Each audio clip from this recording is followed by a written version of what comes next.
Thionville est une sous-préfecture. Nous avons environ 43 000 habitants. Thionville est une ville fleur d'or. La fleur d'or, c'est la récompense suprême qui est octroyée par le Conseil national des villes et villages fleuris. C'est pourquoi nous sommes très attentifs à notre environnement, au cadre de vie, à la propreté urbaine. Parce que au-delà de la collecte des déchets qui est assurée par la communauté d'agglomération Port-de-France-Thionville, en point d'apport volontaire et en porte-à-porte, la ville de Thionville a souhaité prolonger le geste de tri dans tous les lieux publics qui sont générateurs de déchets.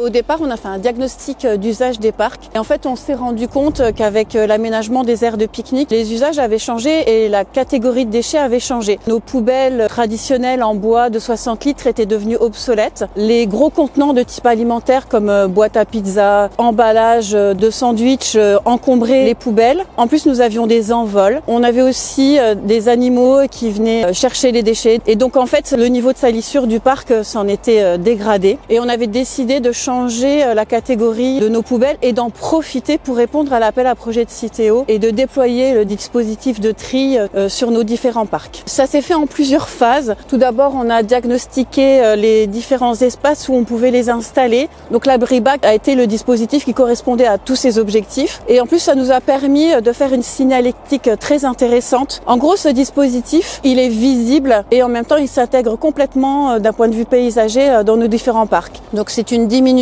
du temps de collecte, c'est une diminution du nombre de corbeilles et c'est une amélioration de la qualité, de la propreté de nos parcs. Au niveau propreté du parc, depuis que les abri-bacs sont installés, le parc il est beaucoup plus propre. Les gens vont quand même aller se déplacer pour mettre dans les abri-bacs les déchets. Pour les agents, au niveau du travail, c'est plus facile de collecter les abri-bacs que de travailler sur les petites corbeilles, environ une trentaine par parc, qui étaient collectées tous les jours. Pour les agents, aujourd'hui, on a gagné du temps de travail et de la propreté au niveau parc. Les gens, ils commencent à mettre tout et à trier dans les abri-bacs.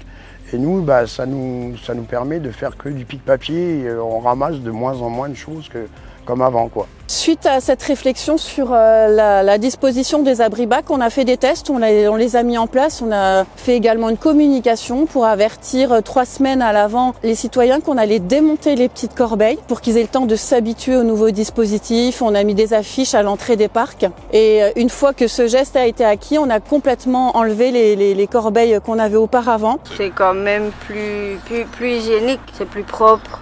Les poubelles en bois, on pouvait encore jeter au dehors. Ici, c'est bien, c'est tout fermé. Je trouve ça super. Citeo déjà a été d'une grande aide pour qu'on puisse être financé et acquérir les bacs. Ils nous ont aussi beaucoup soutenus sur le choix de la communication à appliquer sur les dispositifs. J'ai eu beaucoup de conseils sur le positionnement des dispositifs et puis on a recherché ensemble des moyens de collecte qui nous permettraient aussi de protéger les agents. Donc à venir, la ville de Thionville va s'équiper d'une petite mini-benne qui va faire le tour des abri-bacs pour que la collecte puisse être améliorée et que ce ne soit pas fait à la main avec tous les problèmes qu'on connaît. C'est une collaboration réussie qui se poursuit.